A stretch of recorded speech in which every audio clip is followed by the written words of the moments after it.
Chilling tales for dark nights.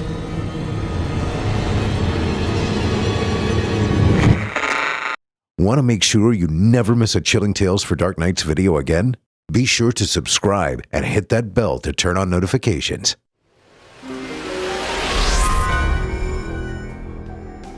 This episode is brought to you by Mint Mobile. Some presents might be worth keeping a secret, but $15 a month? No way. To get this new customer offer and your new 3-month unlimited wireless plan for just $15 a month, go to mintmobile.com/dark. That's mintmobile.com/dark. Cut your wireless bill to $15 a month at mintmobile.com/dark. $45 upfront payment required, equivalent to $15 per month. New customers on first 3-month plan only. Speed slower, above 40 gigabytes on unlimited plan. Additional taxes, fees, and restrictions apply. See Mint Mobile for details.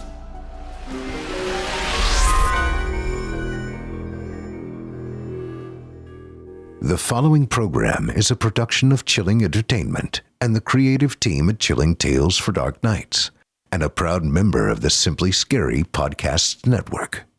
Visit simplyscarypodcast.com to learn more about this and our other weekly storytelling programs. Thank you for listening and enjoy the show.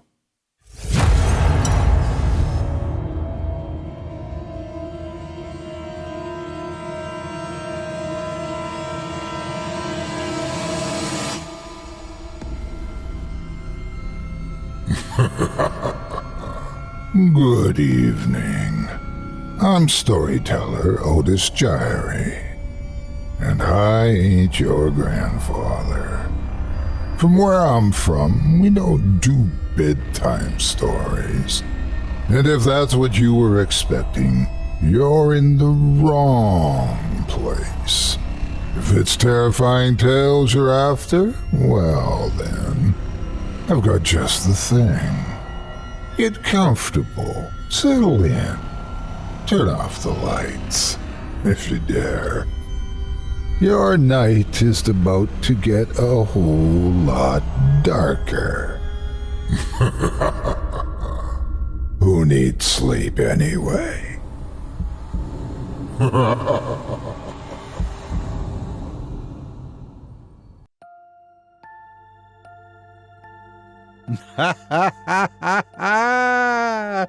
Good evening! You're listening to Scary Stories Told in the Dark. Welcome, dear listeners, to Season 16, Episode 12. I'm your host, Otis Jiry, and here as well is my neighbor, Malcolm Blackwood.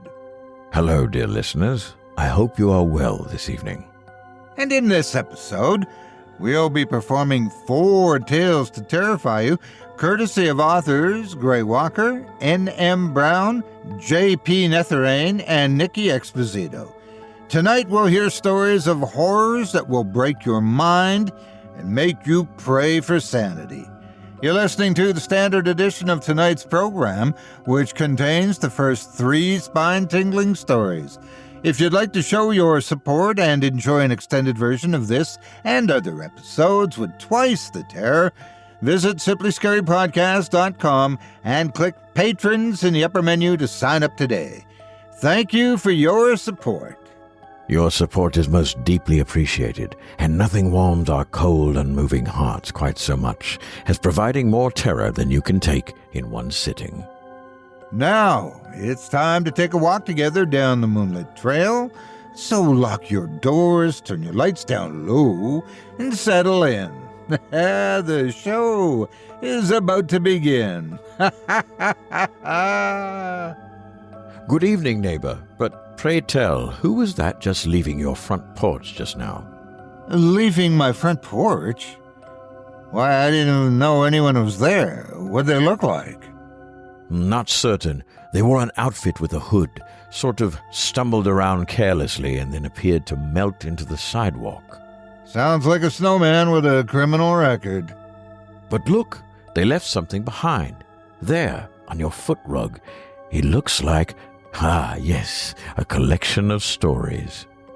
Looks like you're right. And look at that, bound in human flesh and inked in blood. It's not my birthday already, is it? Perhaps we should take a look at them. Care to go through and find one? Let's do it. Oh, this looks like a good one. It's by Grey Walker, it appears. And it appears to be about an archaeological dig that, well, let's start in. Without further ado, I present to you Bygone.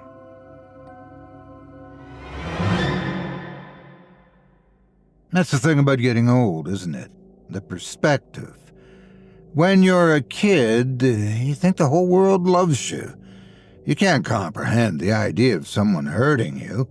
And when someone or something does, it hurts that much more because of that lack of understanding. You can't comprehend why the mean ants in the anthill began biting you after you stepped on their home. Then you become a teenager and you start thinking the whole world is out to get you, so you lash out at it. You want to make yourself known to the world. You get to adulthood and you start thinking you can take on the world. It's not until you realize that everyone else thinks something similar, that everyone else has that same ambition whether they realize it or not, and they're willing to do whatever it takes, even if it means trampling you unless you do the same. You ask yourself why someone would do this to you, and you realize something else. You realize that you're little more than a blip, a gnat, dirt under someone's fingernails. It hits you that you're an ant, and something just destroyed your anthill. My anthill was destroyed in the year 1968 when I was 27. Back then, I was studying archaeology with the intent of uncovering evidence of civilizations people overlooked, nations beyond those born in Mesopotamia and Mesoamerica. I wasn't some rugged, handsome adventurer type. Between my skinny build, glasses, and mild-mannered disposition, the folks I spoke to probably thought I was some kind of clerk. I will say, for the record, though, that I did carry a snub-nosed .44 with me whenever I traveled. Between the very real possibilities of grave robbers and the Kremlin's finest, it was always comforting to have that weight on my belt. The search I conducted took place in an Eastern European nation that I won't name. For all I know, it lost its name during the collapse of the USSR anyway, as I've never found any records of it existing. I went there with a small team funded by an anonymous donor who'd expressed interest in uncovering evidence of a lost civilization before the Soviet Union could find it.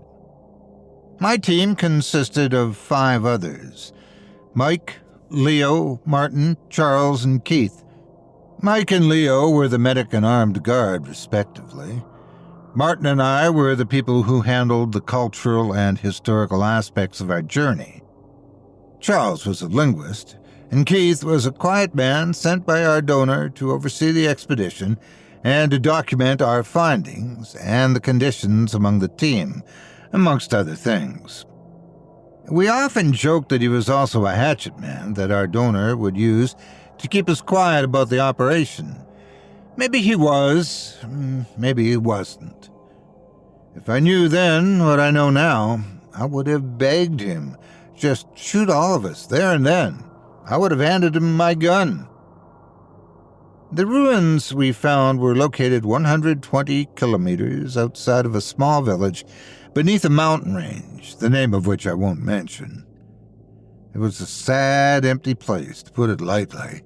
The moment we entered, we could see that the few tired, fearful villagers outside seemed to know what we were after, and they didn't want us to find it.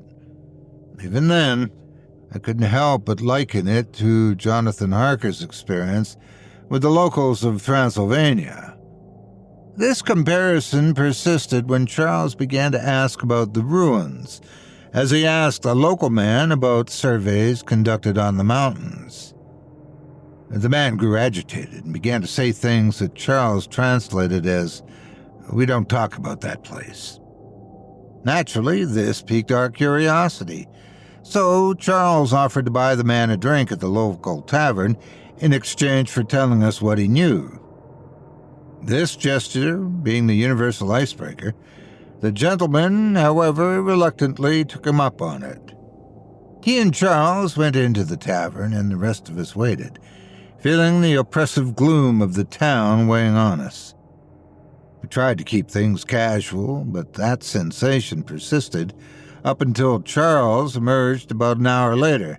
He said that he had used up half of the money in his wallet that he had brought just to get the man to tell him anything, and what he had said had been equal parts fascinating and eerie. According to the man, nobody who ventured into those mountains ever came back. At least they never came back as themselves. There was always something odd about them. This oddness had resulted in no less than 50 people dying in his lifetime alone. He never discussed the exact circumstances, but Charles had enough empathy not to push him further, especially not when the man said his own brother had been a casualty. He'd told him that he didn't know what lay in those mountains, but whatever it was, we would be entering at our own risk. At the time, we dismissed it as local superstition, as anyone would, and reasoned that anyone who came from the mountain and died had been affected by isolation, changes in air pressure, pre-existing mental and medical conditions, virtually anything that wasn't supernatural. This village was old and saw very few modern commodities, so it would make sense that they would rely on such things to see them through. Perhaps we were trying to reassure ourselves. At any rate, the man had told Charles where to mark the location on his map, and with that, we soon departed from the village to begin the trek up into the mountains. As we left, I looked back and was unnerved to see that everyone in the village had turned out as if to bid us farewell. They said nothing, but the somber expression on their sallow faces said that they genuinely thought we were headed to our dooms. We hiked through the forest that grew along the mountain, and by the 5th hour, we had thoroughly convinced ourselves that there was nothing to be afraid of. We took occasional breaks for meals and rest, but we were all quite eager to see what our client was so interested in these ruins. Martin and I engaged in frequent conversation over what civilization the structures belonged to, or if it was possible that people might even live there. This possibility in particular intrigued Martin, who postulated that we might happen upon a tribe or a race of humans more cut off from the civilized world than the village. He regaled us with fantastical possibilities of our respective civilizations learning from each other. None of us had the heart to remind him that if there had been people still there, the mountains wouldn't be as wild as they still were, lacking footpaths and markers, among other man-made things that would keep them from getting lost. About 2 days passed, and we continued hiking deeper into the mountains. The further we climbed, the mistier the air became. It wasn't until noon of the second day that we stumbled upon it, literally. Martin's foot connected with a loose rock, and he almost tumbled off the side of the mountain.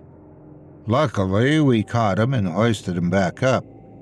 He was shaken, but no worse for wear. However, it was when we looked in the direction in which he almost fell that we saw it. What we had previously mistaken for a mountain range was a circular formation of smaller mountains, something that shouldn't have been geologically possible. It was as if a colossal mountain had previously existed, but something large, a meteor perhaps, had struck the pinnacle. The resulting impact had changed the mountains into something resembling an enormous crown of rocks and trees. Between the mist and the illusory mountains on all sides, one would need to have traveled in that direction. We had to understand its nature. But what struck us more than that was the inside of that crown. We all saw it clearly, even with the fog tenaciously blocking out the sun. We said nothing, but I know we all believed the same thing. What lay before us was impossible. It was an edifice of immaculate and bizarre construction. It was constructed of a material like obsidian and possessed an almost pyramid-esque shape. The dread and confusion that had gripped us broke when Leo gruffly asked what we were waiting for. Pushing the dread to the side for now, we began to descend the other side of the mountain, which was far smoother than the outside. We were able to reach the bottom with ease, and given Leo's military background, he estimated that we could make a quick and easy escape. As he said that, I felt the dread that had already permeated the air around us slither down my spine. Why would we need to escape? If these ruins were mere ruins, then the only thing to fear would be hostile locals, which should have been little issue to a man accustomed to warfare. But the tone of his voice told me that it wasn't men he was afraid of. No, he didn't know what he was afraid of, and that in turn frightened us.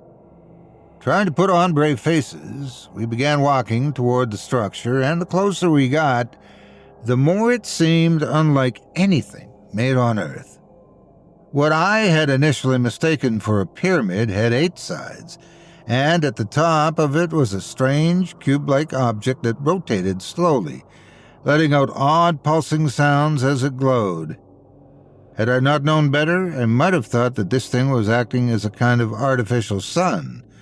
Something I also noticed was that it seemed smaller in scale than appearing from the distance, like some kind of optical illusion. What I had taken to be a 20-foot-tall behemoth was in truth no bigger than an average suburban home. Before us stood a narrow entrance that was lit up perfectly by the cube. Without warning, the cube ceased its motions, and the structure shifted. All of us had, until that point, basked in awe at the impossibility of this thing that we didn't notice, the opening changing to a gaping maw. Once we noticed it, though, the implications were clear. Whatever this thing was, it was alive, and it was inviting us in. I don't know why we went in. Maybe we had been taken by some hypnotic effect of the cube's light. Maybe we were exercising our own natural human curiosity. Maybe it was what we found inside. In any case, we did, though Leo insisted on taking point, aiming his rifle ahead of us. The hall that we strode down had changed to accommodate our numbers, allowing for easy access and traversal of it. The distance to the central chamber was only about 15 feet or so. Beside me walked Martin, who had grown silent in comparison to his optimistic, chatty self. Until that moment, I'd never truly noticed just how young he was. He was only 22, but the look in his eyes seemed to be that of a boy of 6. They were open wide as he looked back at me, his gaze conveying raw, childlike terror. They told me he didn't want to go a step further. His feet, however, told a different story, and with each step, he grew increasingly afraid. I tried to reassure him, but I knew we all felt it, the instinct to continue, despite all reason telling us to flee, the voice in our heads coaxing us deeper into the structure. And so, unwittingly, we trailed behind Leo as he aimed the gun. It felt like an eternity before we finally reached the chamber. But what a chamber it was. The walls were decorated with markings reminiscent of hieroglyphics, all of which glowed with the same light as the cube. But what drew our attention and changed the entire situation for us was the thing in the center of the chamber. My fingers shake as I write this, even as I've had years to ponder its appearance. That thing had only the vaguest impression of a human being. It seemed to have the appearance of some ghastly hybrid between a man, an insect, and some great soft amoeba. At first, none of us made a move to approach it. We just watched as the light pulsed from it, realizing that it was the source of the ethereal glow. For a moment, we thought it was either dead or a bizarre statue of some kind. Then it happened. From the chair it was seated in, it rose, and within a billionth of a second, it crossed the distance between itself and us. Reaching out some mix between an arm and a pseudopod, it dashed poor Martin's skull against the wall, then turned to the rest of us.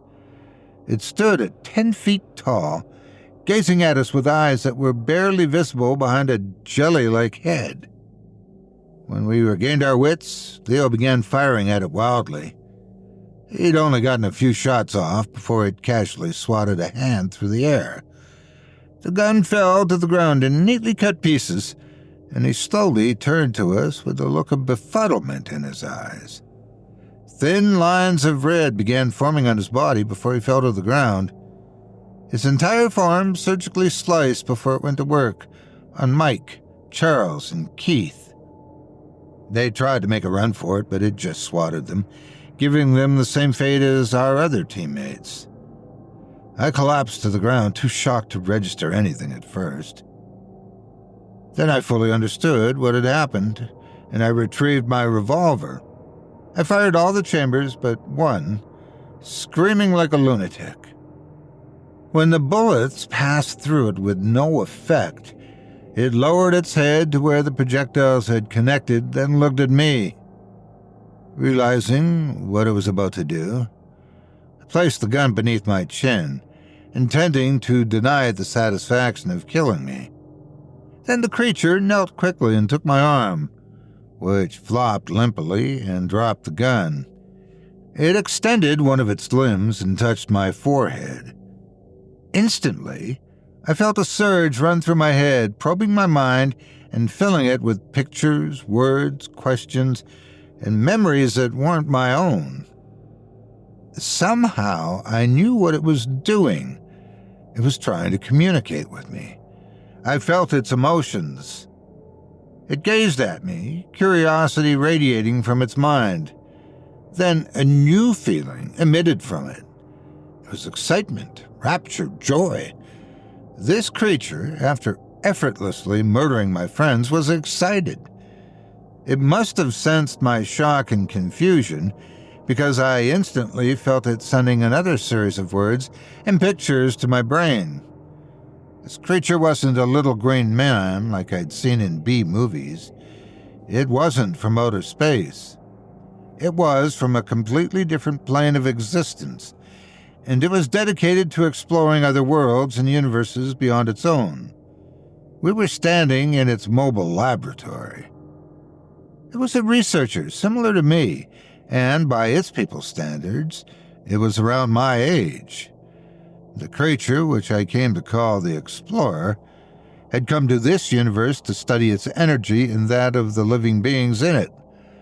What got to me most, though, was the enthusiasm with which it probed my mind. It viewed me the way I might view an animal or an insect, but it was overjoyed to find a lower life form that possessed similar goals. It thought of me as a kindred spirit, a refreshing change from the lower intelligences it had encountered, i.e. the villagers and my friends. Tears ran from my eyes as my overwhelmed mind was made to process the information. The Explorer sensed my distress, but it didn't understand. I felt confusion from it. It pulled away, then looked at the bodies of my companions. It seemed to think that was the reason for my emotional state. But while that was one reason, its means of apologizing only made me scream. The Explorer's hands passed over the bodies of Mike, Leo, Martin, Charles, and Keith. They were seamlessly repaired, and in a moment, they were standing there, staring ahead vacantly. Their bodies were alive, but they were gone, and their reanimator didn't understand why I was wailing in pure horror. They were like butterflies pinned in picture frames. I stood up shakily and began running. I sprinted up to the mountainside, and then as I began to retrace our steps, my sprint slowed to a jog, then a slow, plodding walk. I knew it was following me, eyes as inquisitive as ever. Somehow the explorer went with me, traveling beyond its laboratory, possibly by astral projection or some other bizarre means. I walked nonstop, eventually reaching the village. Initially, the people assumed defensive positions, but as they saw my vacant expression, their stony expressions faded to confusion, then fear and pity. I think they knew the explorer was following me. I kept walking, past the village, into the nearest civilized area, kilometers away. When I got home, my benefactor had questions, of course, as did the families of the partners. The best explanation I could give was that there had been a deadly rock slide and that there were no ruins, and the mountain was unstable. I received my pay, and the families received large settlements. Whether it was hush money or a genuine attempt to make up for what they had lost, my benefactor never said. I quit archaeology in the field and took up a teaching position instead. I was always certain to tell my class to be careful when studying ancient folklore and to take the word of the locals if something seems off. Time passed, the USSR fell, technology advanced, and I gradually aged. The explorer continued to follow me and watch me like I was bacteria underneath a microscope. I would always see it somewhere, standing in an alley, watching from a window, and every night since, it stood at the foot of my bed. I've experienced things that should have killed other people. I've been in car wrecks that totaled my vehicle but left me without a scratch. I've fallen from heights that should have crippled me at best, and walked away with no damage from shocked civilians. I've seen armed muggers seized by an unknown force, crumpled like paper, and dashed against walls. In all circumstances, the explorer was there, and its influence was obvious. It wouldn't let me die. And why would it? I was its prized subject, its worthy counterpart. I resented it once, but as time went on, I couldn't find it in me to feel that way. It was too emotionally taxing to curse something that didn't even understand human emotion. The explorer isn't malicious, but it's no friend either. It's a young, excited researcher like I was, maybe like Martin. The thing is, as powerful as it is, it can't reverse or stop aging or illness. Now that I've reached my twilight years, one might think I'd be relieved, knowing that my torment is near an end, and what's more, thyroid cancer has me dead to rights. I only have about a year left. I'm not eager or relieved, though. I'm terrified. Almost as terrified as the first time I saw the explorer. This is because once it realized I was at the end of my rope, the explorer began to grow frantic. It knew its best subject was near death, and after witnessing my reaction to my friends being brought back, it seemed to understand that after death, humans can't simply return, not completely. That seemed to give it an epiphany. For the first time since I met it, the explorer vanished. I'd become so used to seeing it that for the first 3 days it was gone, I was afraid of what it would do. Then it returned, and it brought with it a gift for me.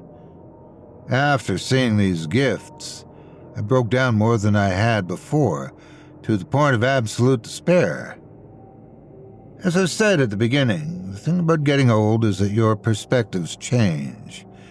When you think of what monsters are, you think of boogeymen, hostile aliens, even fellow humans. Sometimes, though, the most terrifying monsters are creatures that don't even know they're hurting you, that are confused by your trauma and consider your mind to be worthy compared to their own. Sometimes your anthill isn't destroyed by sadistic kids, but by someone who thinks they're helping you. Sometimes, intending to help a helpless bug, you force it into a far worse situation. The explorer realized it hadn't been able to return humans to their fully human states post-mortem, and the idea of losing me after such a short time, by its standards, was unacceptable. So it decided to give me a second chance. Standing perfectly still in front of my bed, with the explorer in the background, were Mike, Leo, Martin, Charles, and Keith. Their bodies hadn't aged, and they were smiling affably at me. From the explorer, one single word was projected into my mind. Choose.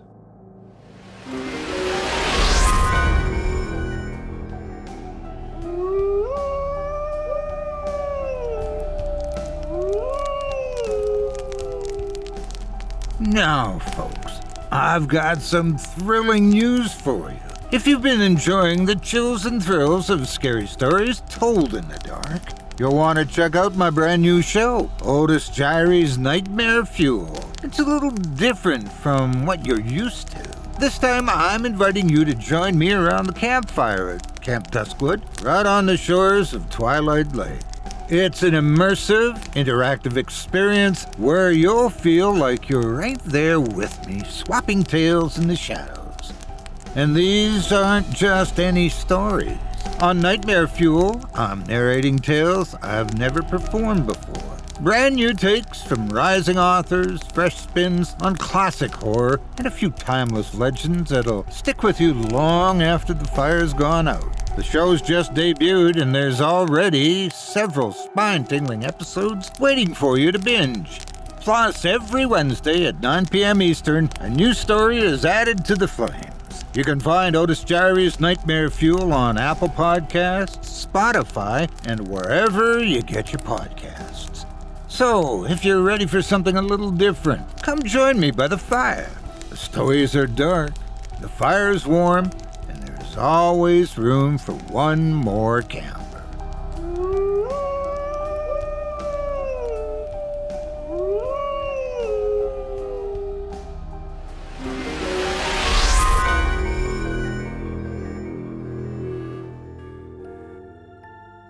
I hope you enjoyed Bygone by Grey Walker as performed by yours truly. If you enjoyed the tale and would love to read more from tonight's very talented featured author, you can help support him by visiting simplyscarypodcast.com/Grey-Walker. That's simplyscarypodcast.com/GREY-WALKER. He's a writer from Alabama with a M.A. in creative writing. His favorite genres include sci-fi, fantasy, horror, or some mix between those. And he looks to Stephen King, William Gibson, Isaac Asimov, Cormac McCarthy, and fellow Reddit authors Elias Withrow, C.K. Walker, no relation, Matt Demersky, and Mr. Outlaw as inspiration. Thanks again for your support of this program and tonight's featured author. And if you're watching on YouTube and are enjoying this episode, please give a like and a comment and be sure to spread the word on your favorite social media. Listeners like you are how we keep this place going, and we really appreciate each and every one of you. Well, did he make a choice or didn't he? Well, a little further down the page, the story does continue, but it looks like the page was, well, either torn out or given a good chewing. Let me see. No visible human teeth marks, but something very tentacular was involved. Oh, wait. What's this story just behind it? Now this looks good. It's from N.M. Brown, and it appears to be about someone who is down on his luck and has located a very nice counselor to set him on the right course. But I guess that all depends on what you consider the right course to be. Settle down and settle in as I tell you the tale of Chaos Beneath the Stars.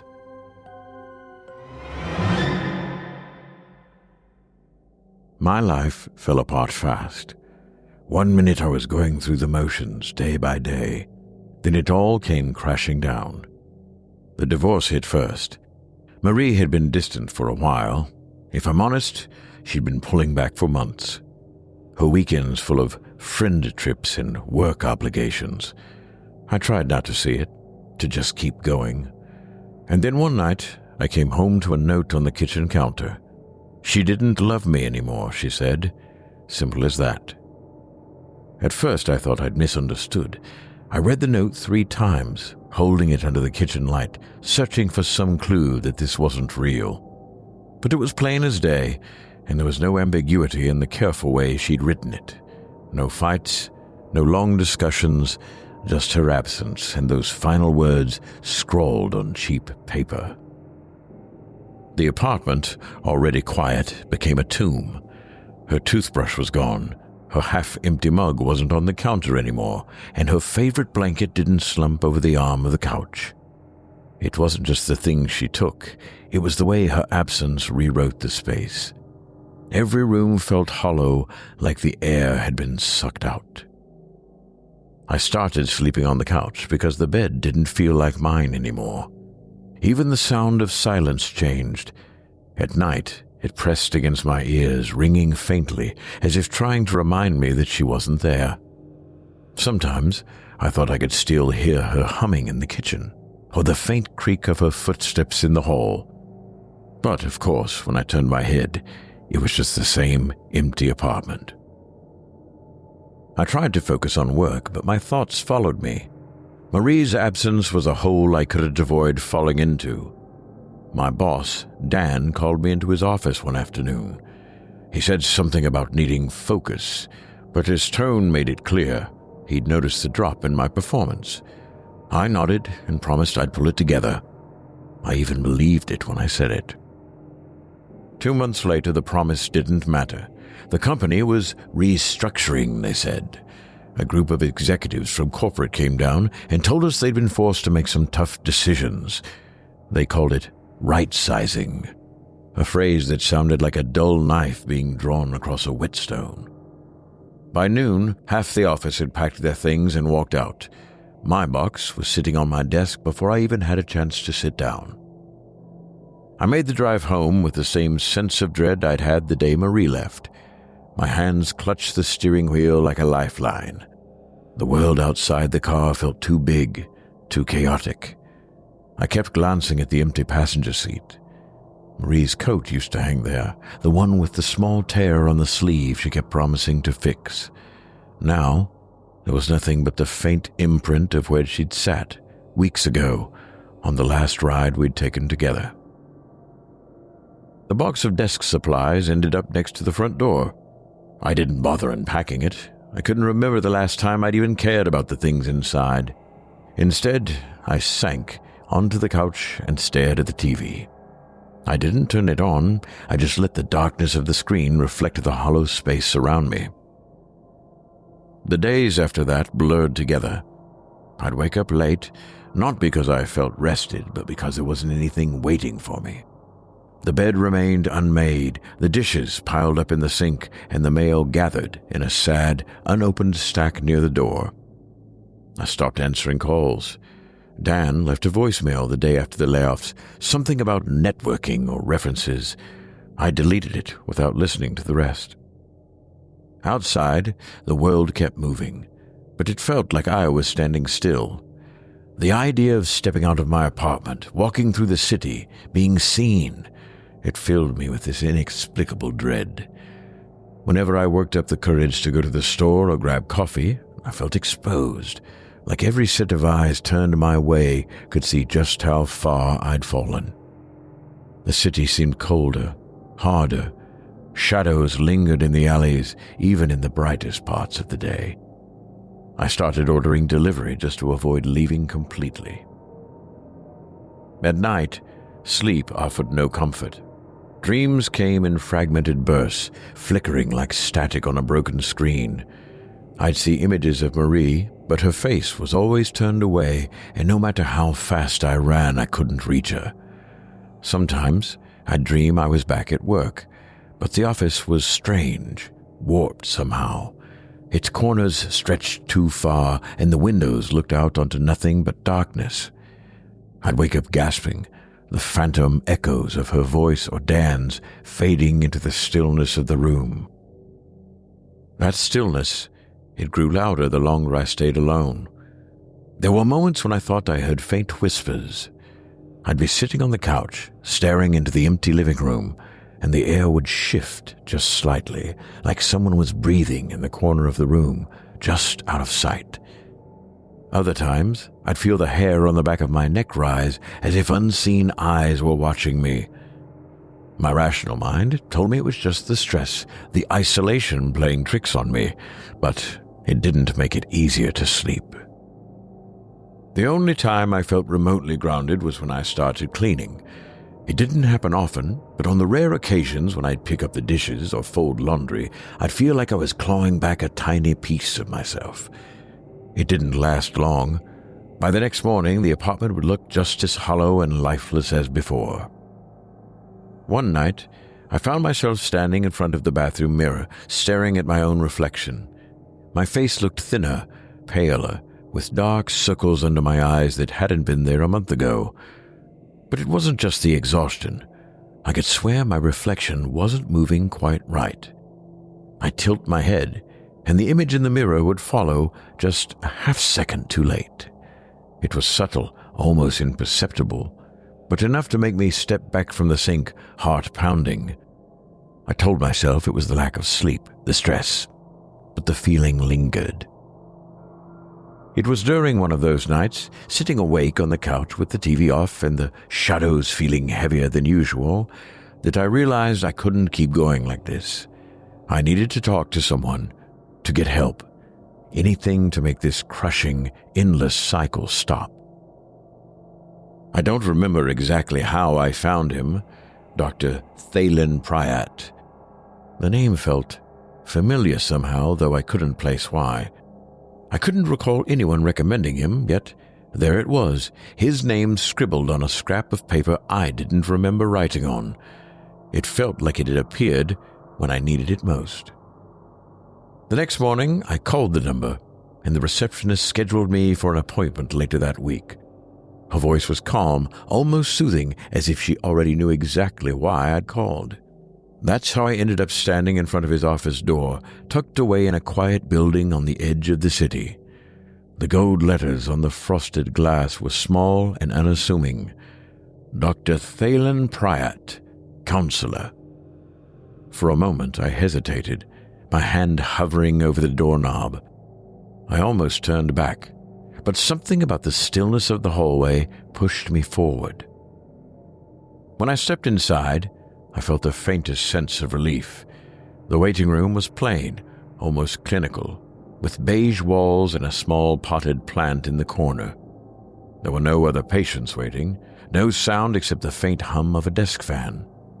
Before I could sit, the door to his office opened, and a tall man with sharp features stepped out. "Elliot," he said, his voice smooth and even. "Come in."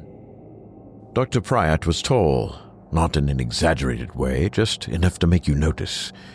His features were sharp, his cheekbones pronounced, and his dark hair combed neatly back. He moved with an unsettling kind of precision, like someone who never second-guessed a step in his life. His eyes, though, they were the kind of dark that didn't reflect light.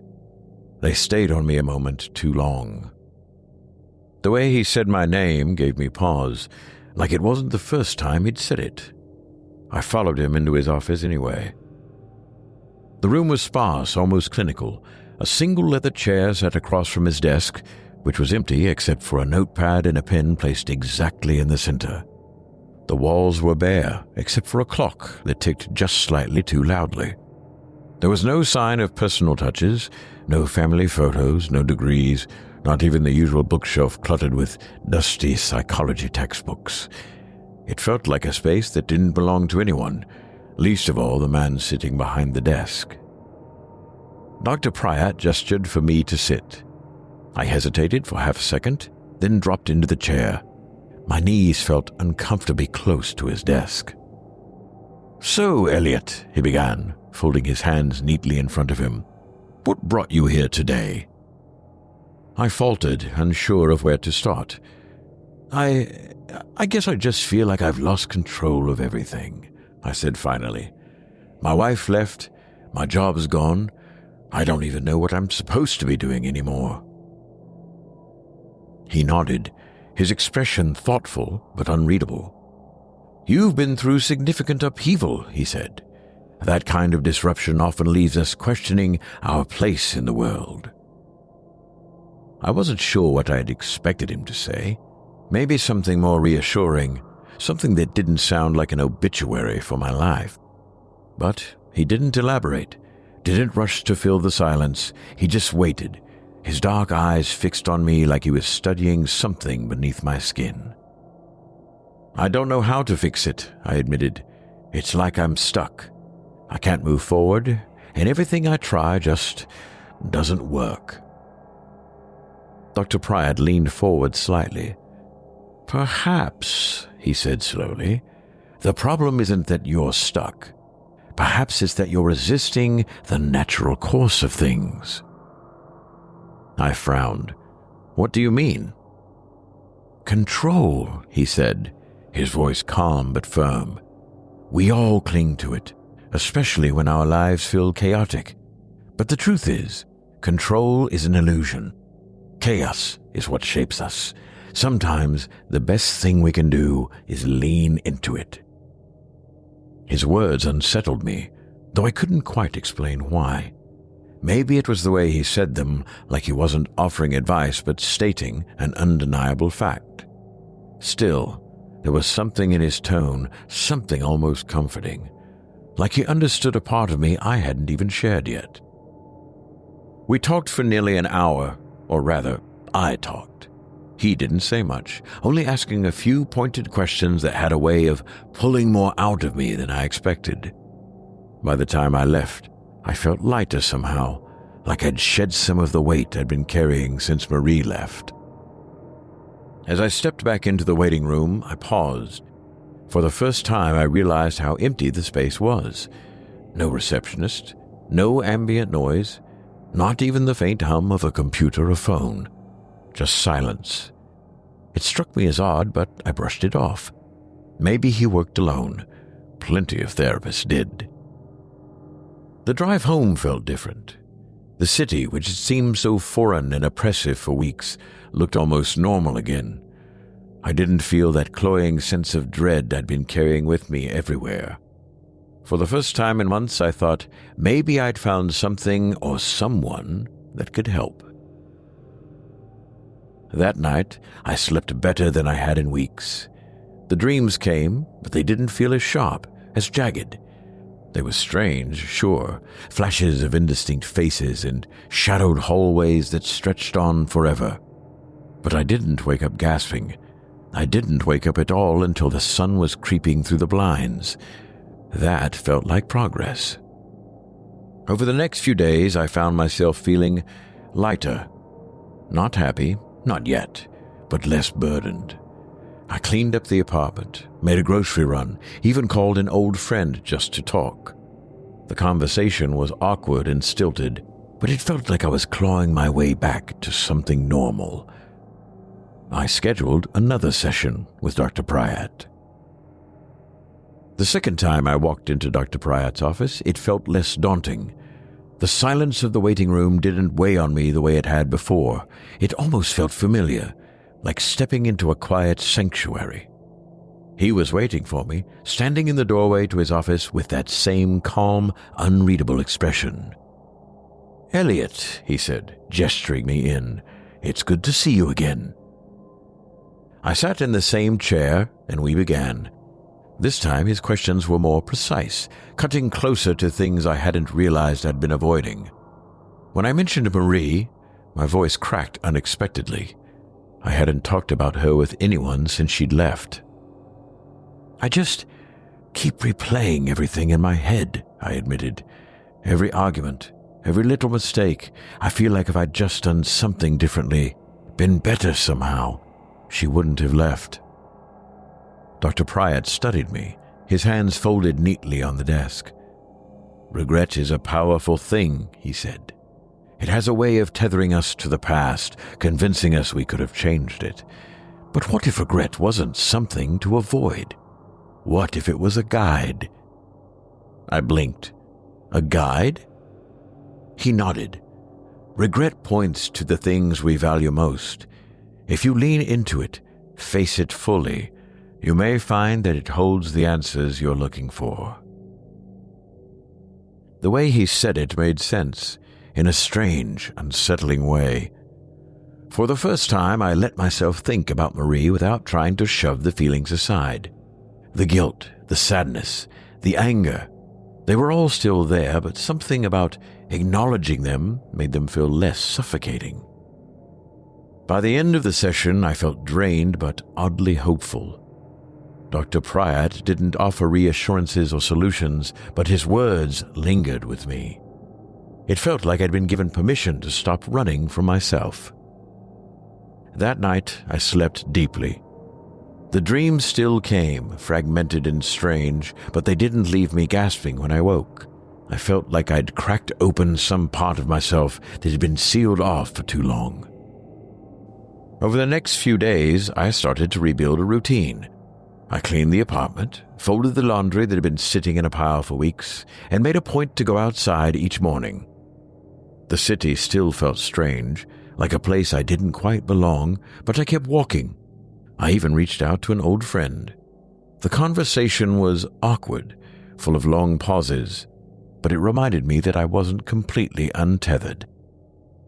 When I scheduled my next session with Dr. Pryatt, I felt a flicker of something I hadn't in a long time: optimism.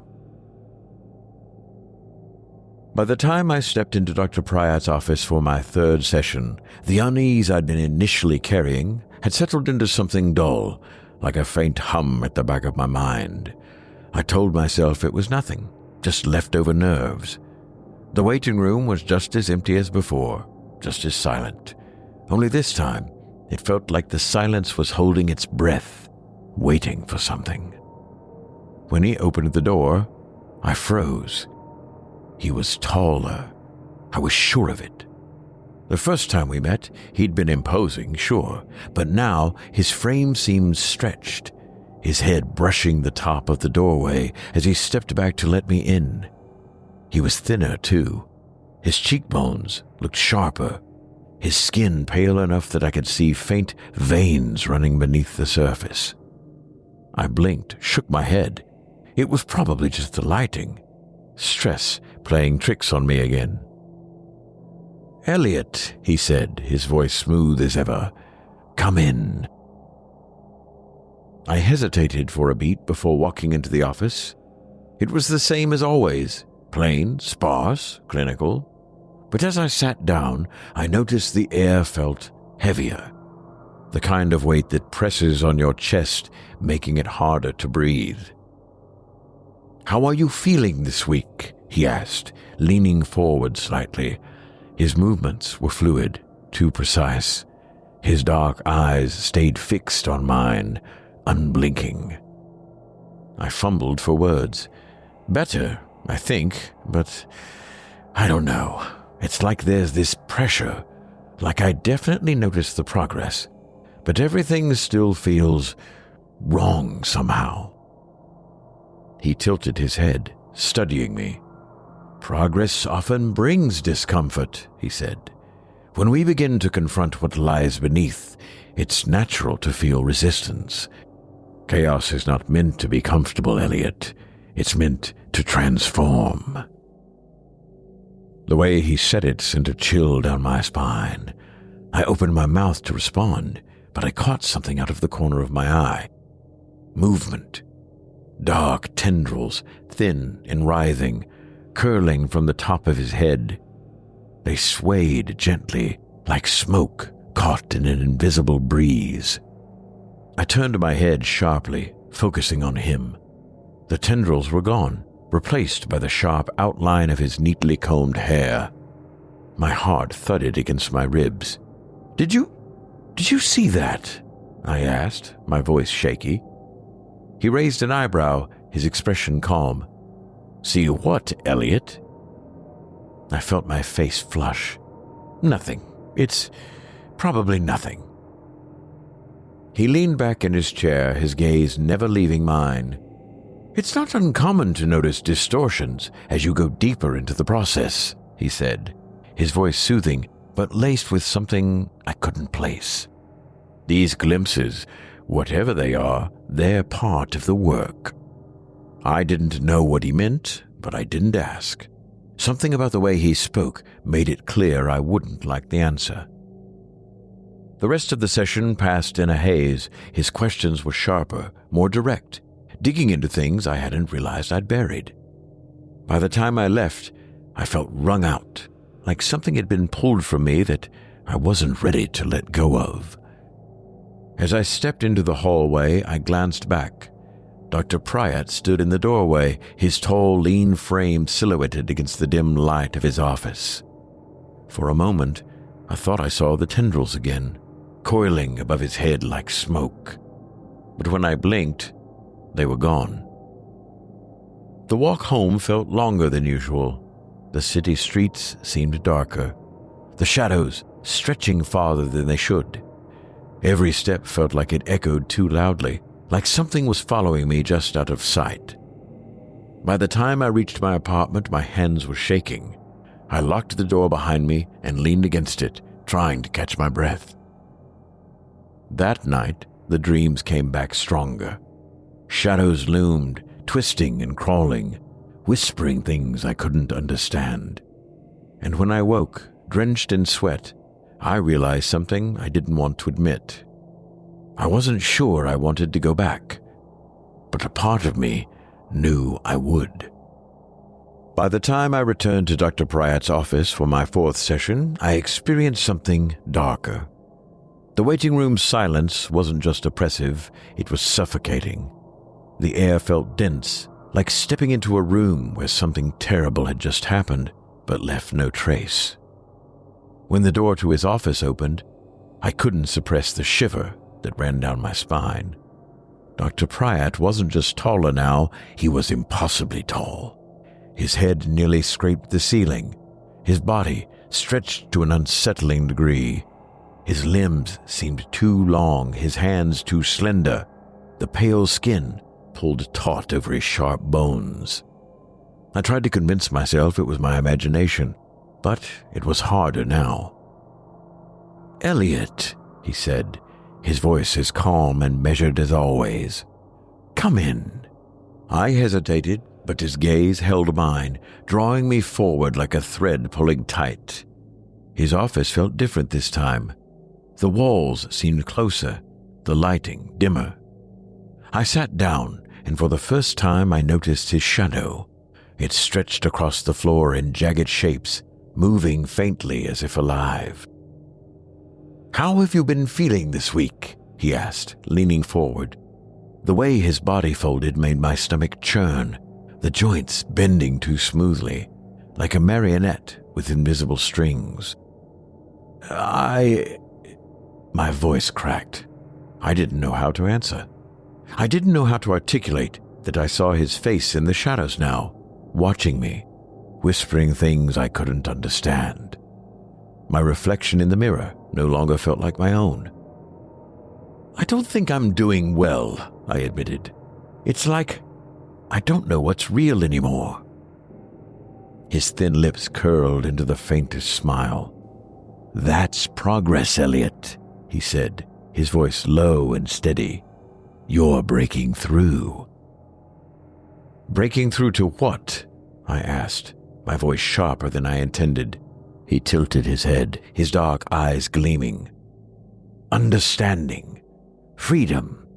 Chaos must dismantle the false structures you've built before you can rebuild." As he spoke, I caught it again. Those tendrils curling from his head, writhing in the air like smoke. This time I didn't blink. I stared, my heart pounding as they twisted and swayed, reaching higher, darker. "What is that?" I whispered, unable to stop myself. My throat was dry, the words barely escaping. He leaned back, the tendrils dissolving into the shadows. "What do you see, Elliot?" My breath caught. I thought I saw something above you." "Perhaps," he said, his voice almost amused. "Or perhaps your mind is simply opening." The rest of the session blurred. His questions were sharper than ever, peeling back layers I hadn't realized I'd kept hidden. By the time I left, my chest felt hollow, as though he'd reached inside and scooped something out. I stumbled into the hallway, not daring to look back. The air outside felt heavier than before, the city darker, its edges distorted. I walked faster, my footsteps echoing unnaturally loud. The feeling that I was being followed clung to me all the way home. That night, the dreams consumed me. Shadows stretched long, spilling from corners where they shouldn't exist, and in every one I saw him, taller, thinner, his dark eyes piercing through the void, pulling me deeper into the chaos. By the time I sat down to record one of our sessions, I was sure I was losing my mind. I needed proof that Dr. Pryatt was real, that he wasn't just some warped creation of my unraveling mind. I set my phone discreetly on the arm of the chair during my next visit, its screen black, but recording everything. My hands shook the entire session. He was taller again. His head now grazed the ceiling, and his limbs were unnaturally long, stretched to a point that seemed to defy reason. The room felt suffocating, the walls pressing closer, the air heavy and stale.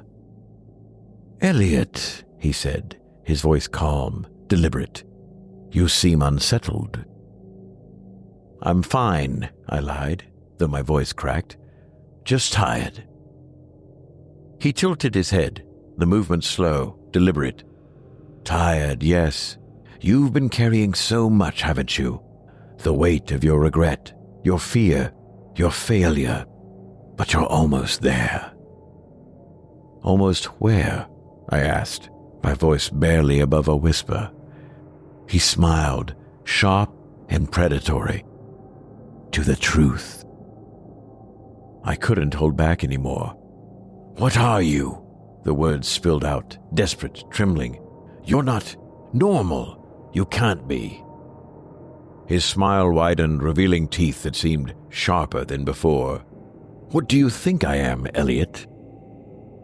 I pointed to his head, to the dark, writhing tendrils that had become impossible to ignore. They pulsed and coiled, faintly glowing like some unholy halo. "That! I see it! I know I see it!" He didn't look surprised. If anything, he looked pleased. "Good," he said softly. "You're beginning to see clearly." My breath came in short gasps. The room felt smaller, darker. The shadows in the corner seemed to stretch toward me, alive and hungry. "I don't want this," I whispered, my voice breaking. "Don't you?" He countered, leaning forward until his impossibly long frame loomed over me. "You came to me. You sought me out. You asked for help." "I didn't ask for this," I shouted, my voice echoing unnaturally in the confined space. His smile never wavered. "Chaos is what you needed, Elliot, and chaos is what you found. You didn't find joy in your life anymore. You won't even know what you're missing, only what you've gained." The scalp atop his head rose, at first like a goose egg, then warping into flame-like tendrils. I bolted out of the chair, backing toward the door. His shadow stretched impossibly long, curling around my feet like it wanted to hold me in place. The tendrils above his head swayed and pulsed, and when I blinked, they seemed closer, reaching for me. "You're not real," I said, my voice trembling. "You're not real." He tilted his head again, his dark eyes gleaming. "Aren't I?" I stumbled out of the office and into the hallway, my heart hammering in my chest.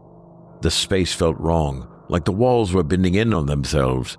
The air was thick, heavy, making it hard to breathe. I ran without looking back, bursting out of the building and into the cold night air. When I got home, I played the recording. My heart sank. There was no voice, no movement, no sound of tendrils writhing in the shadows. Just me, talking to nothing, my voice fractured and desperate. That night, the whispers didn't just come from the shadows, they came from inside my own head.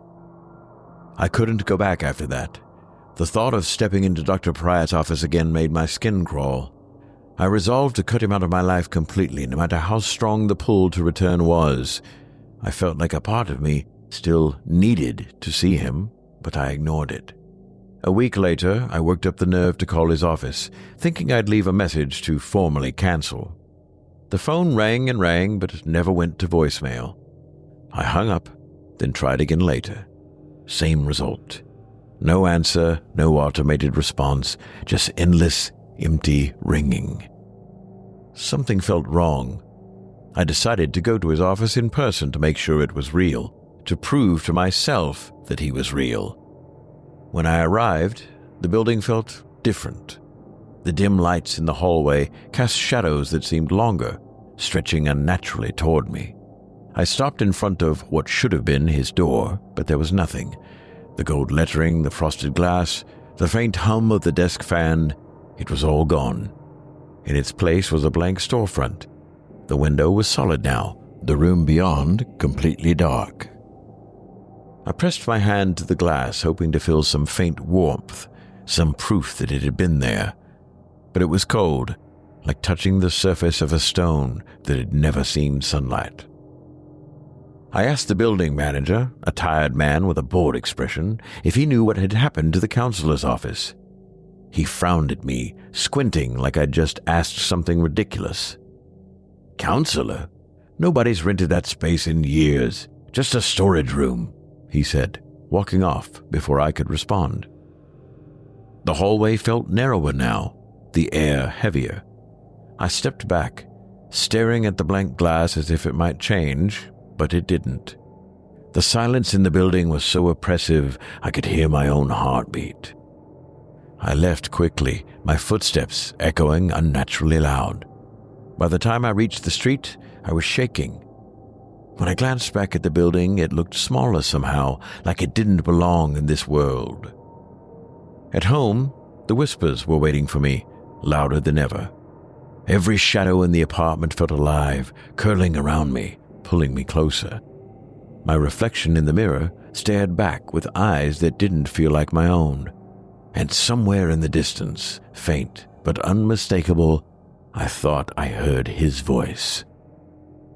"You're almost there, Elliot." I stopped sleeping after that night. Whenever I closed my eyes, I saw him, not in the way a memory lingers, but like he was truly there, standing at the edge of the dark, watching. His form would shift, taller, thinner, his limbs elongated into impossible shapes.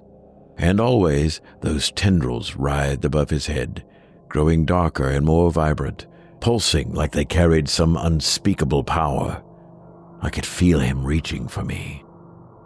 But it wasn't just the nights anymore. During the day, his voice echoed in my head, soft and patient, like a whisper carried on the wind. "You're almost there, Elliot." It repeated over and over, a mantra I couldn't escape. Even when I plugged my ears, it came from somewhere deeper, vibrating in my bones. I tried everything to make it stop. I turned up music until the speakers cracked, screamed into pillows, swallowed whiskey until my hands stopped shaking, but none of it worked. Dr. Pryatt's voice was inside me now, etched into the cracks of my mind. One night, desperate for answers, I flipped through the notebook I kept after our sessions. It was filled with scrawled half-thoughts, fragments of what I'd taken from his words. But as I read, the phrases began to blur together, forming patterns I hadn't noticed before. There were symbols hidden in my handwriting, spirals and jagged marks that seemed to pulse on the page. They weren't mine.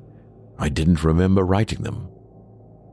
I turned the notebook over and found a single phrase scratched into the back cover, written in a jagged hand I didn't recognize. "He is the chaos between stars, the last voice you will ever hear." I threw the notebook across the room and pressed my palms to my eyes, shaking.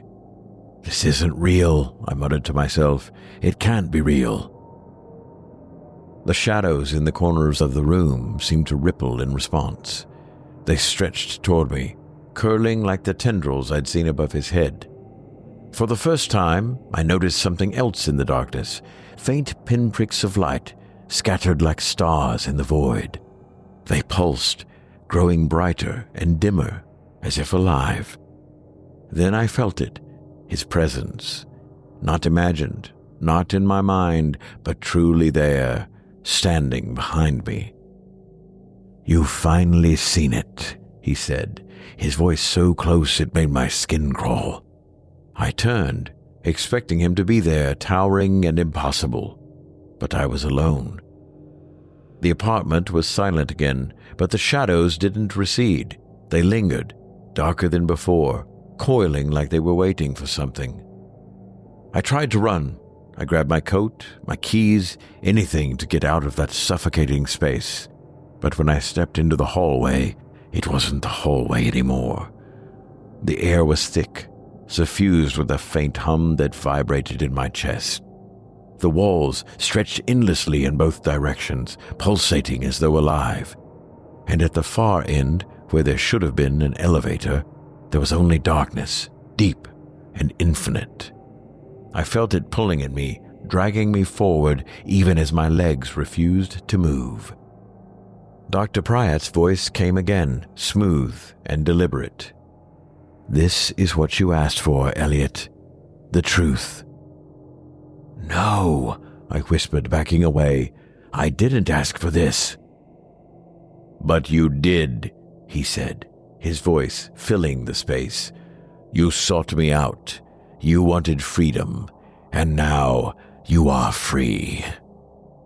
The darkness surged toward me, spilling out of the walls like a living thing. I turned and ran, but the hallway twisted and shifted with every step. The lights above flickered, casting strange shadows that stretched and twisted, mocking me. And then, ahead of me, he appeared. Dr. Pryatt stood impossibly tall, his head scraping the pulsating ceiling. His face was sharper now, the skin stretched so tightly over his bones that it seemed ready to tear. His tendrils had grown, writhing wildly, their tips sparking faintly with flickers of sickly yellow light. His eyes, empty and black, locked onto mine. "You were never meant to understand," he said, stepping toward me. His voice was deeper now, layered, as though it carried the echoes of countless others speaking in unison. "I am the last step, Elliot. The chaos that frees you from the illusion of control." I tried to scream, but no sound came out. The darkness closed in, swallowing the walls, the floor, the very air around me. And then he raised a hand, long, skeletal fingers reaching out. The tendrils swirled and twisted faster, their glow growing blinding. When his hand touched my chest, I felt it all at once. The weight of the stars, the cold expanse of endless void, the laughter of something ancient and cruel. My body burned, and then it dissolved, scattering like dust into the nothingness. I woke up in my apartment gasping for air. My heart pounded as I clutched at the couch, half expecting the shadows to swallow me whole. But everything was quiet. The room was still. For a moment I thought it had been a dream. But then I saw the mirror across the room. My reflection stared back at me, but it wasn't my face. It was his. Dr. Pryatt's sharp, angular features, his dark eyes gleaming with something I couldn't name. I stumbled back, clutching my chest, but his reflection didn't move. It just smiled. Now I understand. He never wanted to consume me. He wanted me to to become him. The whispers are gone now. The shadows no longer scare me. And sometimes late at night I hear his voice, calm and deliberate, guiding me, not as a patient, but as a successor. I am finally free, and I am willing.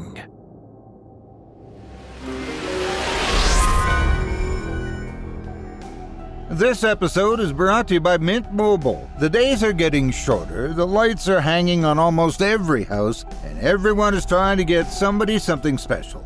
Well, while many will have to wait to unwrap presents under the tree, there's actually a gift you might not just want to wait to hand out. It's the news that Mint Mobile has plans for $15 a month. Yes, sign up now for 3 months and you can have the plan for just $15 a month. And it's the gift that keeps on giving. Not only is it low in price, but it comes with unlimited talk, text, and high-speed data on the largest 5G network in the nation. And guess what? Backwards compatibility? All the rage, and you can get the new plan while keeping your old number, your old phone, and contacts. 'Tis a season to share the savings. I'd love to see you sign up with Mint Mobile and start saving. After all, New Year's is around the corner, and why not start those resolutions to build your savings a little early and beat the rush? To get this new customer offer and your new 3-month unlimited wireless plan for just $15 a month, go to mintmobile.com/dark. That's mintmobile.com/dark. Cut your wireless bill to $15 a month at mintmobile.com/dark.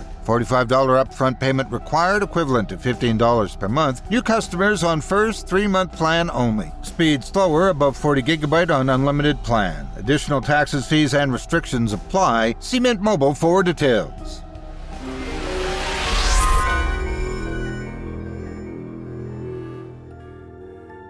I hope you enjoyed Chaos Beneath the Stars by N.M. Brown, as performed by your friendly neighbor, Malcolm Blackwood. If you enjoyed that tale and would love to read more from tonight's very talented feature author, you can help support them by visiting simplyscarypodcast.com/nm-brown. That's simplyscarypodcast.com/nm-brown. You can find N.M. Brown as a regular here, and you can certainly see more in anthologies available on Amazon, as well as in the Chilling Tales anthology, available now. Thanks again for your support of this program and tonight's featured author. Makes me wonder, are we all destined at some point to just turn around and find ourselves as guidance counselors? I think so, yes. It probably happens to everyone when they least expect it. I can't think of anything more horrific. Let's see what else this book has to... here's one by a J.P. Netherane. Now here's an interesting tale. It's talking about a book that should never be read. Is this a story about irony by any chance? Well, let's find out together, shall we? Without further ado, I present to you No Udthimoal Thext. It was on an October evening, marked by a peculiar stillness in the air, that I first encountered the text that would seal my fate. The day had been unremarkable, save for an inexplicable compulsion that had driven me from my usual haunts to the alleys of Old Arkham, a maze of dilapidated tenements and leaning brick facades that seemed to breathe with a sinister vitality. Though I cannot say with certainty what led me there, I recall the unshakable sense that my steps were not entirely my own, as though some unseen will guided me. The shop, if it could be called such, was scarcely visible among the derelict surroundings.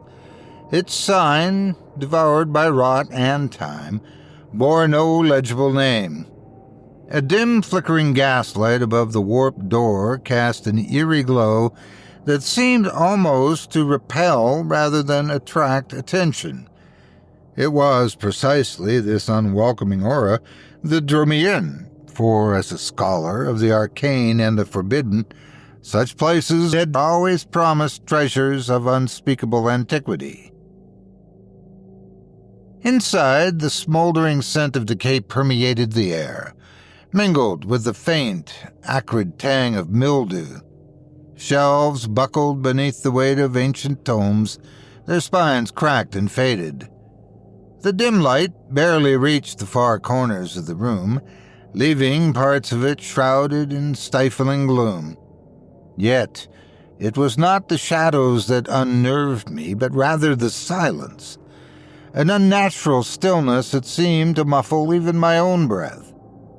I'd been scanning the shelves, fingers brushing over bindings whose languages were unknown to me, when my attention was inexplicably drawn to a small nondescript table in the corner. There, lying apart from the other volumes, as though deliberately removed, was the book. Its cover, bound in what appeared to be aged leather, bore no title, at least none that I could initially discern. Yet as I moved closer, faint embossed markings came into view, shifting and rippling in the dim light. When I adjusted my angle, the letters became unmistakable. No Udthimoal Thext. A peculiar chill ran through me, as though I had spoken the words aloud without meaning to. My hand trembled as I reached for the book, feeling the rough texture of its cover, which seemed almost warm to the touch. It was then that I noticed the faint vibration, a barely perceptible hum that seemed to emanate from the object itself, as though it were alive. You don't want that one," a voice croaked behind me. Startled, I turned to see the shopkeeper, a gaunt, hunched man with sunken eyes that seemed to smolder with an inner fire. His presence was so sudden, so silent in its approach, that I could not suppress a shudder. His gaze bore into me, filled with strange mixture of pity and fear.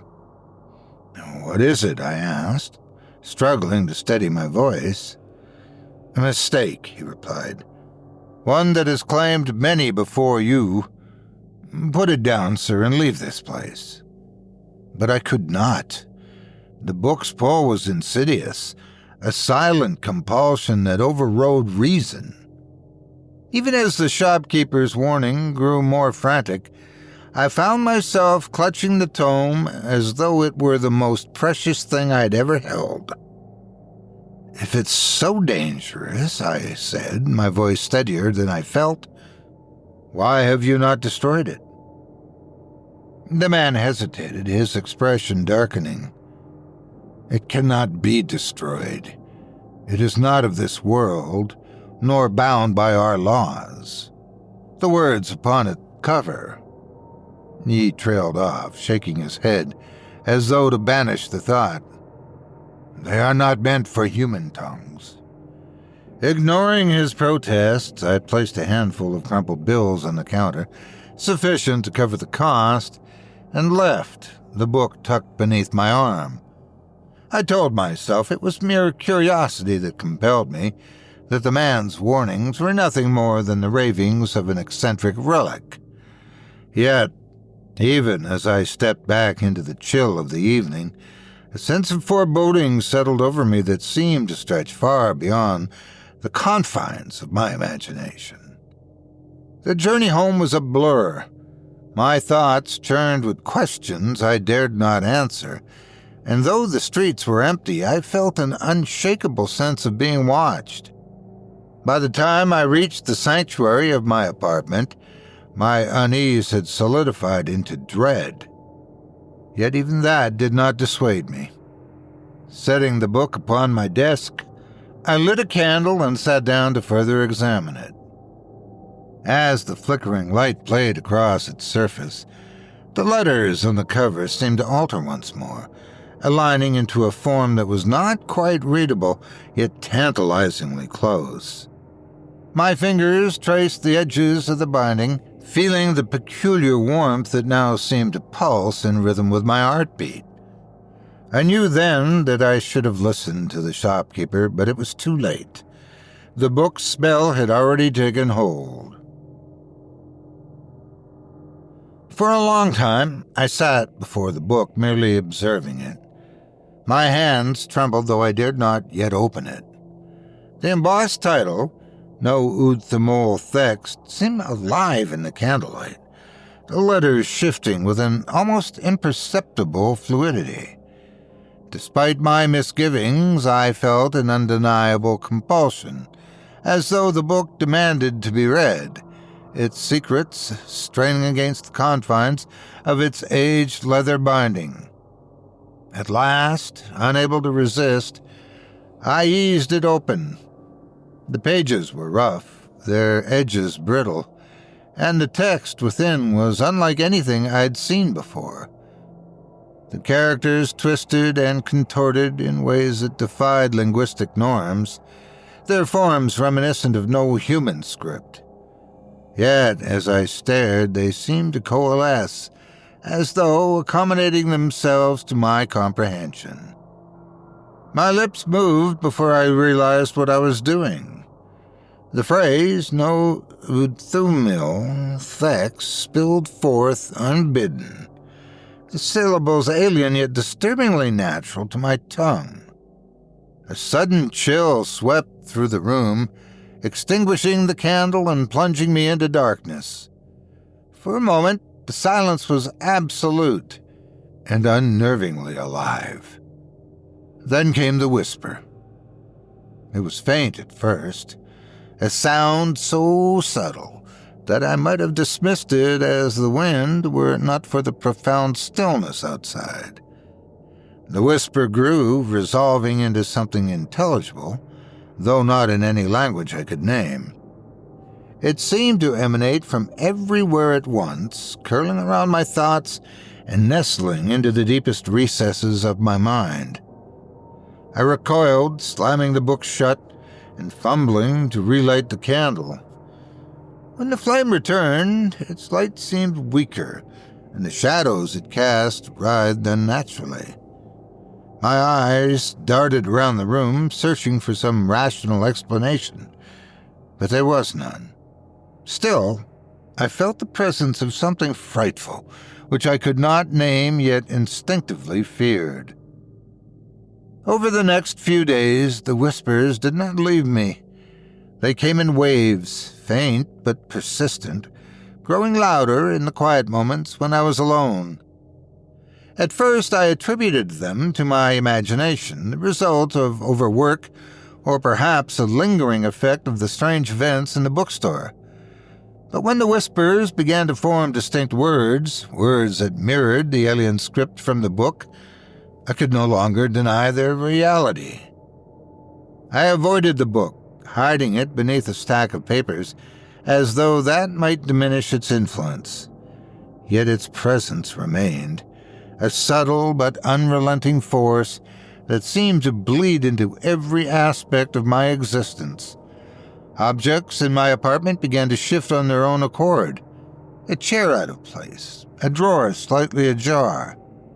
The symbols from the manuscript began appearing, faintly edged in the frost of my window or scrawled in ash upon the walls.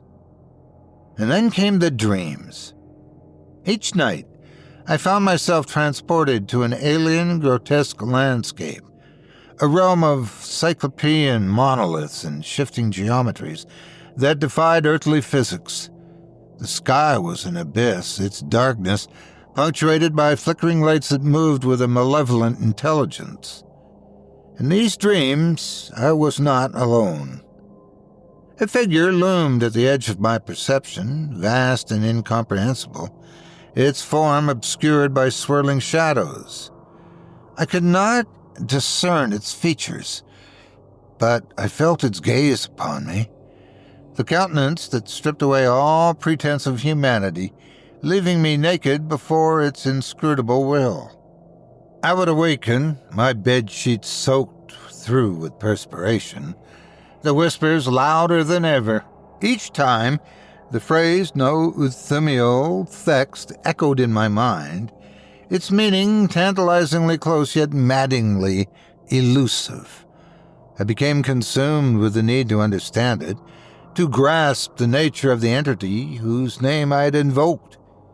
One evening, as the sun dipped below the horizon and the murmurs grew to an unbearable crescendo I could no longer resist, I retrieved the book, my hand shaking as I opened it to the first page. The symbols seemed to shift and writhe as I read, their meanings unraveling in my mind with an almost painful clarity. I began to speak, my voice trembling as the words poured forth. The whispers ceased, replaced by a low, resonant hum that seemed to emanate from every fabric of reality. The shadows in the room thickened, consolidating into shapes that defied description. And then, for the briefest moment, I saw it. The figure from my dreams, its form vast and terrible, looming just beyond the veil of my perception. My mind recoiled, unable to comprehend its enormity, its wrongness. I slammed the book shut, gasping for air as the hum subsided and the shadows returned to their rightful places. Yet I knew I had crossed a threshold. The presence I had felt before was no longer distant. It was here, lurking just beyond the edge of my reality, waiting for the moment to fully step through. The days that followed were a blur of fear and obsession, my mind consumed by the alien presence that now seemed to haunt my every waking moment. I became a prisoner in my own home, too terrified to venture beyond its walls, yet no safer within them. The whispers had grown louder, their cadence rhythmic and purposeful, forming words that I understood but could not accept.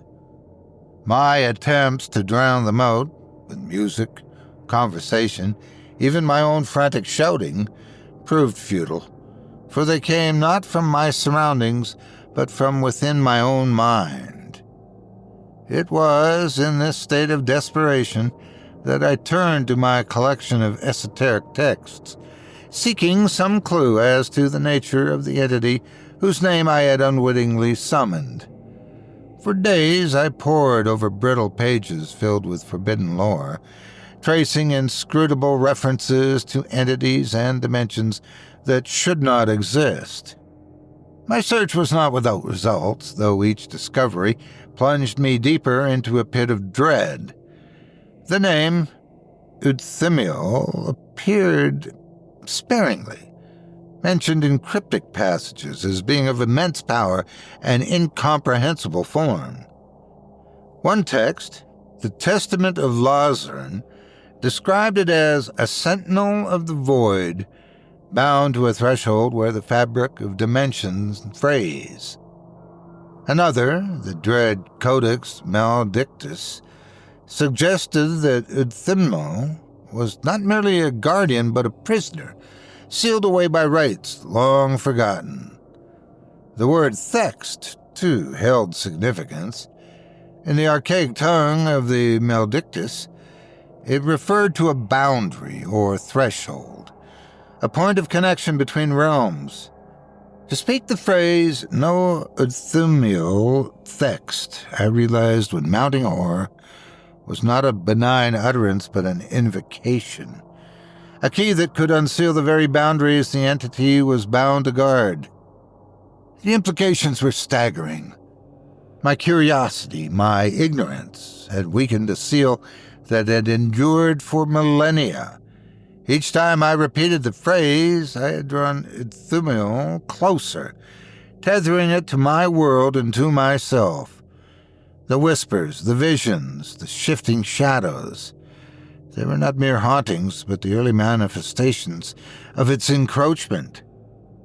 If I could not stop it, I feared it would fully cross into my reality, bringing with it horrors beyond my wildest imagination.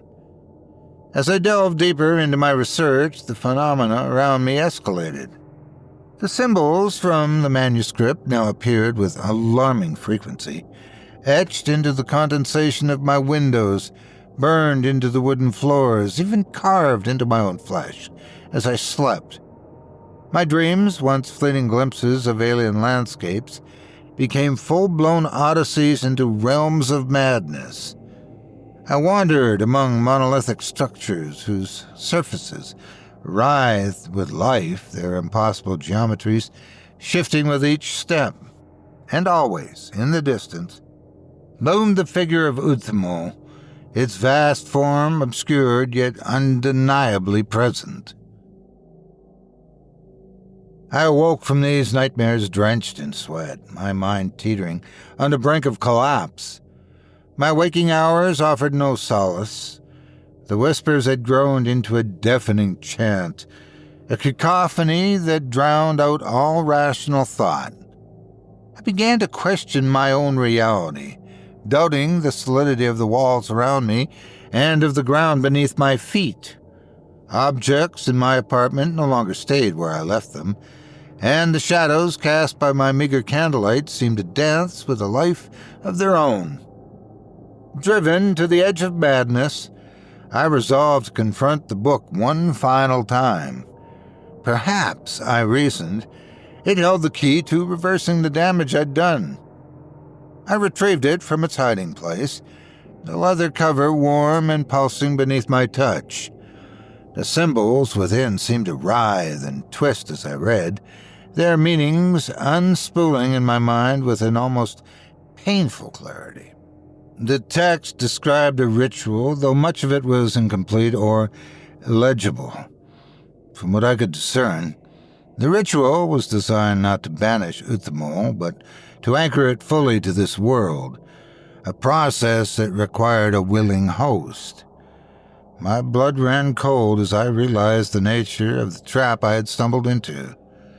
The book was not a safeguard, but a lure, its true purpose to ensnare the curious and the ambitious, binding them to Udthimoal as conduits for its return. I threw the book aside, my hands trembling with revulsion, yet the knowledge it had imparted lingered in my mind like a malignant growth. The chants in my head grew louder, their words combining into a single, undeniable command. Speak. I resisted with every ounce of my will, yet the compulsion was insidious, gnawing at my resolve like a starving rat. The shadows around me deepened until at last they swallowed the light entirely.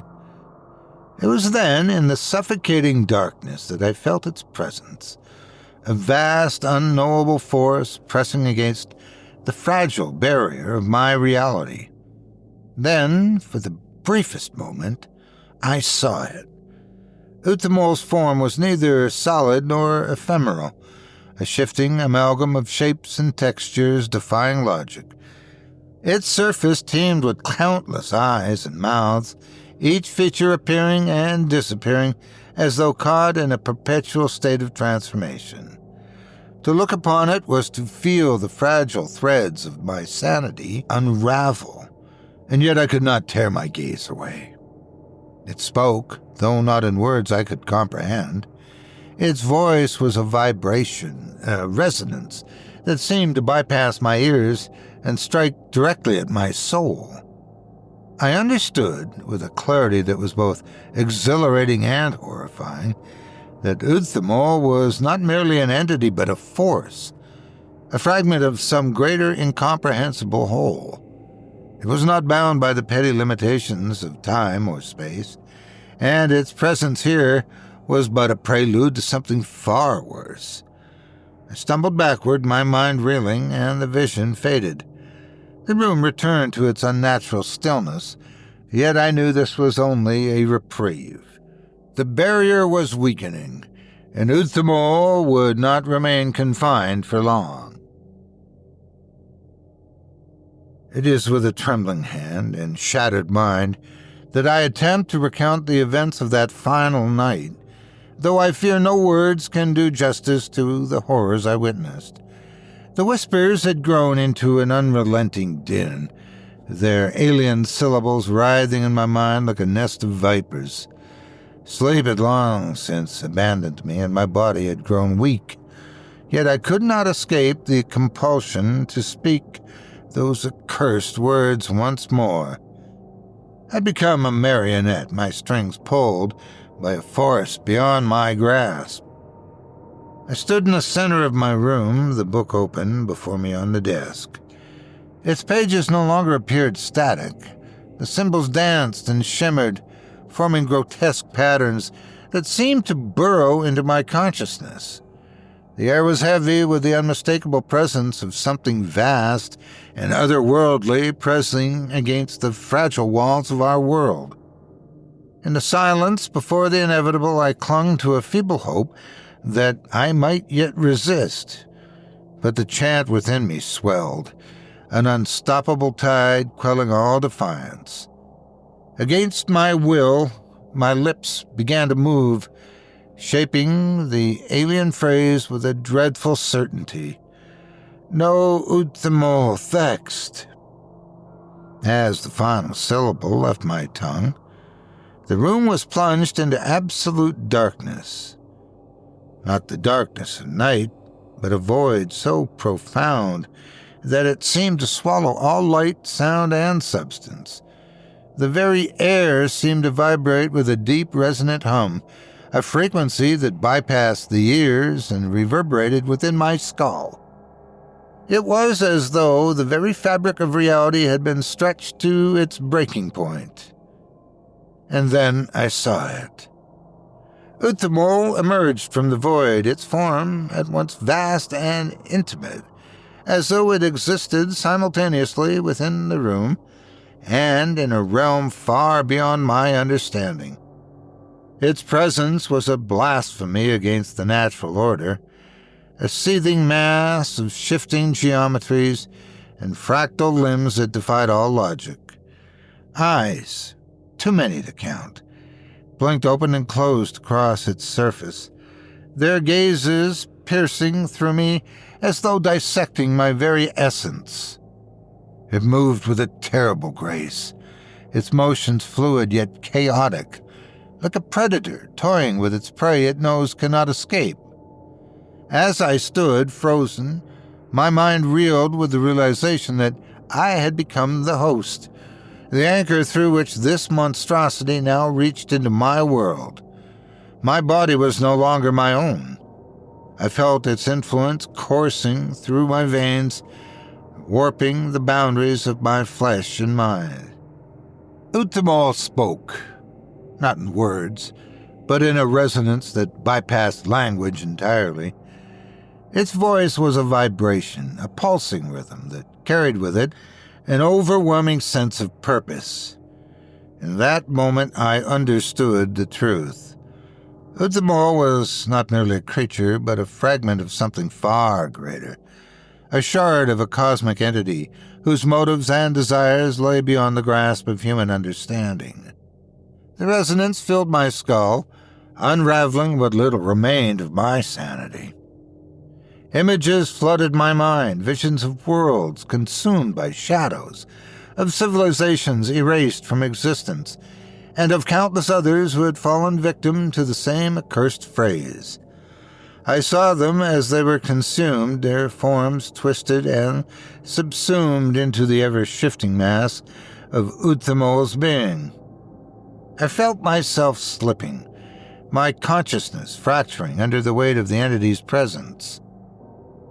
My thoughts, once my own, were now an alien chorus, fragments of countless voices echoing within me. My body convulsed, my hands moving against my will, as the symbols from the manuscript burned themselves into my flesh, searing with a pain that felt as though it reached beyond the physical.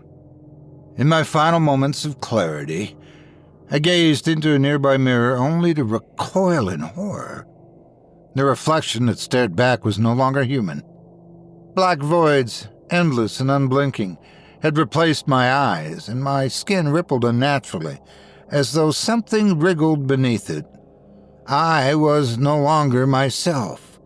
I was merely a vessel, a husk, through which Udthimoal would complete its incursion into this world. And then it was over. The darkness lifted, the oppressive hum dissipated, and the room returned to its disquieting stillness. Yet I knew that nothing would ever be the same. My mind was but a fragment, my body no longer a sanctuary. The whispers had ceased, but their absence was no comfort. I could still feel Udthimoal's presence within me, a constant, malignant force waiting for the opportune moment to emerge fully. In the days that followed, I became a ghost of myself, avoiding mirrors and shunning the outside world. The book, now inert, sat untouched on my desk, its secrets laid bare but offering no salvation. My story, I fear, is but the beginning. The seal has been weakened, and Udthimoal's gaze has turned toward this world. I am but its harbinger, its tether, and though I may delay the inevitable, I cannot stop it. To any who may find this account, heed my warning. If you come across a book bearing the phrase, "No Udthimoal Thext," do not open it. Do not speak its name. Leave it to rot in whatever dark corner it was consigned to, for the price of curiosity is far too great. I pray that my words may serve as a barrier, though I fear they will instead be a lure for those as foolish as I. The whispers return now, faint but insistent, and I know my time is nearly at an end. The entity stirs, growing stronger, and I can feel its will pressing against my own. Soon it will no longer need me, and when that time comes, I dread to think of the horrors it will unleash upon this fragile world. Heaven help us.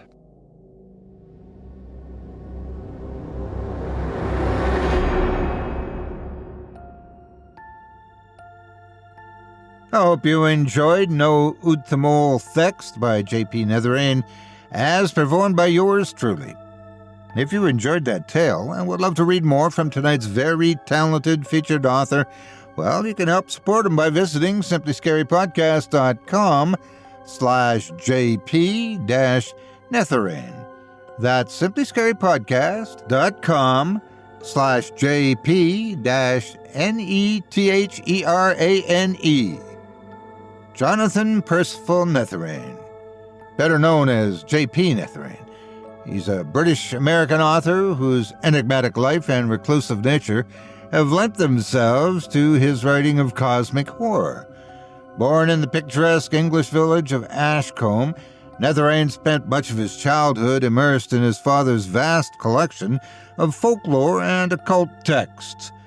This early exposure to the arcane world sparked a lifelong fascination with the unknown. In 1972, following the untimely death of his father, Netherane and his family relocated to Salem, Massachusetts. There he developed a penchant for exploring the region's historic libraries and cemeteries and began dabbling in the composing of horror fiction. Netherane currently resides on the outskirts of a rural township in Massachusetts, where he and his wife breed King Charles Cavaliers, and he dreams of worlds beyond our own. Thanks again for your support of this program and tonight's featured author. And thank you to Malcolm Blackwood for his evening's tale. A good night to you all. Also, may I borrow this book? Even if I can't read most of it, something tells me it will make excellent bedtime reading, and perhaps it will make more sense the closer my mind drifts into dreams and insanity. Now, before we go, we'd also like to take a moment to thank you personally for joining us on this episode of Scary Stories Told in the Dark. If you've enjoyed what you've heard on today's program, please take a moment to stop by our iTunes page or wherever else you listen to your favorite podcasts and leave us a 5-star review and a kind word. It makes a huge difference, and it would mean a lot to us. If you'd like to hear a premium, extended edition of tonight's and all of our other episodes featuring twice the terror, visit simplyscarypodcast.com today and click the Patrons link in the menu at the top of the screen. You'll find yourself at chillingtalesfordarknights.com, where you can purchase season passes for this podcast and our other quality storytelling programs, or become a patron for as little as $5 a month and get access to our entire audio archive dating back to 2012, and it's all ad-free. If you happen to use Facebook, X, Instagram, or YouTube, you can follow and subscribe to Chilling Tales for Dark Nights there, where you'll get all of our latest updates and new releases and have the chance to interact with us each and every week. You can subscribe to me on YouTube as well at the Otis Jiry channel, where you'll find releases of my series, Horror Storytime, dating back to 2014. And you can find me on Facebook, X, and Instagram too. Just search for Otis Jiry. And as for my neighbor... Good evening to you, and with a tip of my hat, I wish you only the sweetest nightmares. Until next week, stay spooky and get some sleep, if you can.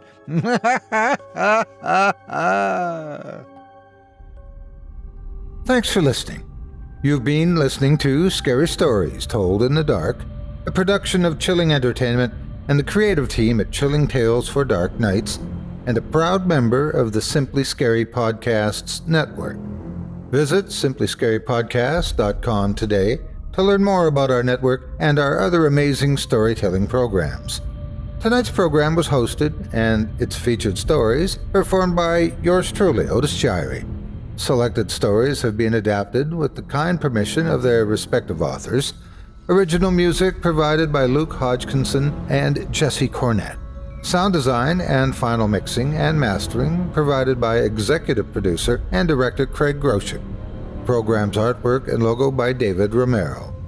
If you're looking for some fresh tales on a daily basis while waiting for the next podcast, check out my YouTube channel, the Otis Jiry channel, and my extensive collection of narrative.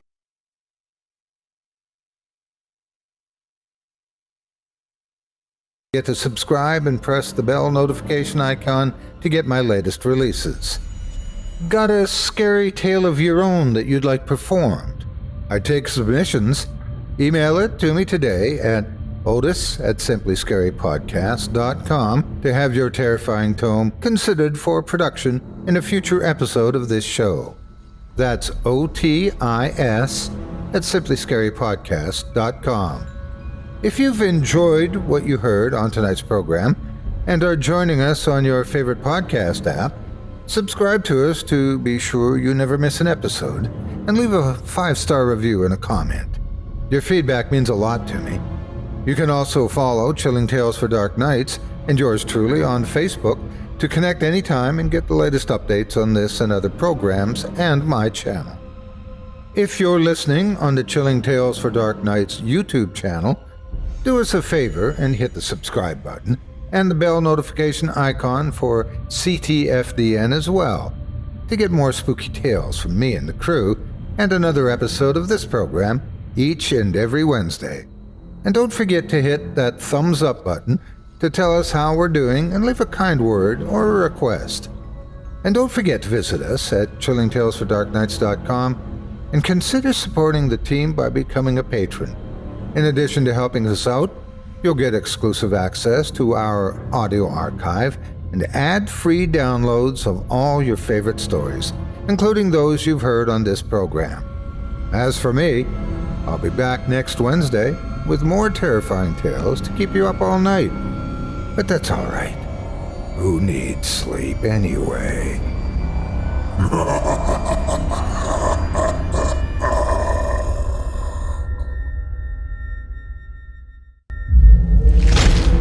Chilling Tales for Dark Nights.